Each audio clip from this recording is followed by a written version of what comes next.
अस्सलाम वालेकुम वरहमतुल्लाहि वबरकातुहू। दोस्तों, पिछली वीडियोस में हमने समझा कि अल्लाह सुब्हानहू व तआला कौन है और कुरान क्या है और क्यों नाजिल की गई। आज नेचुरली हम उस हस्ती के बारे में बात करेंगे जिन पर अल्लाह सुब्हानहू व तआला ने कुरान नाजिल की। हमारे प्यारे नबी प्रॉफिट मोहम्मद सल्लल्लाहु अलैहि वसल्लम। प्रॉफिट मोहम्मद सल्लल्लाहु अलैहि वसल्लम सिर्फ एक रिलीजियस लीडर नहीं थे, वो अल्लाह सुब्हानहू व तआला के आखिरी रसूल थे जिन्हें पूरी इंसानियत के लिए रहमत बनाकर भेजा गया। कुरान खुद इस बात को बहुत क्लियर करता है। अल्लाह सुब्हानहू व तआला फरमाते हैं, हमने आपको तमाम दुनिया के लिए रहमत बनाकर भेजा। सूरह अल-अनबिया chapter number 21 verse number 107। Prophet Mohammad सल्लल्लाहु अलैहि वसल्लम का पैदा होना मक्का में हुआ। एक सिंपल और ऑनेस्ट सोसाइटी के बीच उनकी जिंदगी का सबसे स्ट्रॉन्ग पॉइंट उनका कैरेक्टर था। इस्लाम आने से पहले भी लोग उन्हें अल आमीन और असादिक के नाम से जानते थे, यानी ट्रस्टवर्दी और सच्चे। ये बात इस्लामिक सीरत की ऑथेंटिक बुक्स में कंसिस्टेंटली मेंशन होती है। जब अल्लाह सुब्हानहू व तआला ने उन्हें नबूवत दी, उनका सबसे बड़ा रोल ये था कि वो अल्लाह सुब्हानहू व तआला का मैसेज बिल्कुल वैसे ही लोगों तक पहुंचाएं जैसे वो आया,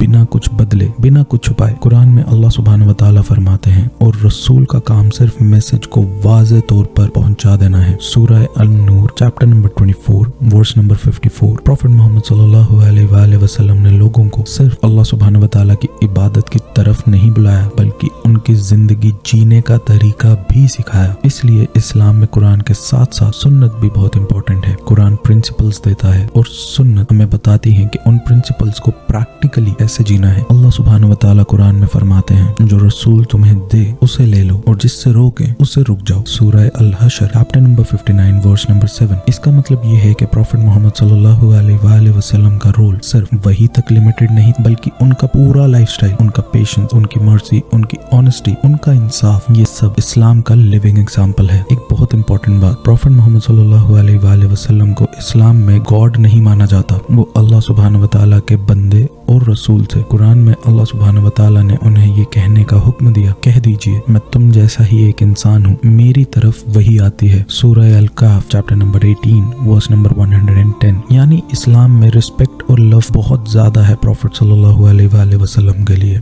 लेकिन इबादत सिर्फ अल्लाह सुब्हानहू व तआला के लिए है। ये बैलेंस इस्लाम का एक बहुत स्ट्रॉन्ग और क्लियर प्रिंसिपल है। हदीस में आता है कि प्रॉफिट मोहम्मद सल्लल्लाहु अलैहि वसल्लम ने फरमाया, मुझे तुम लोग हद से ज्यादा प्रेज ना दो जैसे ईसा इब्न मरियम को दिया गया। मैं सिर्फ अल्लाह का बंदा और रसूल हूँ। सहीह अल बुखारी हदीस नंबर 3445। इससे हमें ये समझ आता है कि प्रॉफिट मोहम्मद सल्लल्लाहु अलैहि वसल्लम का मिशन था लोगों को अल्लाह सुब्हानहू व तआला से जोड़ना, अपने आप से नहीं। उनकी जिंदगी का सबसे पावरफुल एस्पेक्ट उनकी अखलाक मतलब की कैरेक्टर था। अल्लाह सुब्हानहू व तआला कुरान में खुद उनके बारे में फरमाते हैं, बेशक आप बहुत अजीम कैरेक्टर है। कुरान सूरह अल-कलम चैप्टर नंबर 68 वर्स नंबर 4। यही वजह है कि जो लोग इस्लाम को सिंसियरली समझना चाहते हैं, उनके लिए प्रॉफिट मोहम्मद सल्लल्लाहु अलैहि वसल्लम की सीरत एक कंप्लीट गाइड बन जाती है, चाहे वो फैमिली लाइफ हो, सोशल जस्टिस हो, पेशेंस हो या फॉरगिवनेस। इस वीडियो का समरी सिंपल है, अल्लाह सुब्हानहू व तआला का मैसेज कुरान है और उस मैसेज को जीने का प्रैक्टिकल एग्जाम्पल हमारे प्यारे नबी प्रॉफिट मोहम्मद सल्लल्लाहु अलैहि वसल्लम की जिंदगी है। दोनों को साथ समझना ही इस्लाम को प्रॉपरली समझना है। आज के लिए एक सिंपल डेली हैबिट, रोजाना सिर्फ एक छोटी सी सुन्नत अपनी जिंदगी में लाने की कोशिश कीजिए, जैसे सच बोलना, पेशेंस रखना या किसी के साथ नरमी से बात करना, और नियत कीजिए कि ये अल्लाह सुब्हानहू व तआला की रजा के लिए है और प्रॉफिट मोहम्मद सल्लल्लाहु अलैहि वसल्लम की सुन्नत फॉलो करने के लिए है। अल्लाह सुब्हानहू व तआला हमें सही समझ और अमाल की तौफीक दे। अस्सलाम वालेकुम व रहमतुल्लाहि व बरकातुहू। दोस्तों।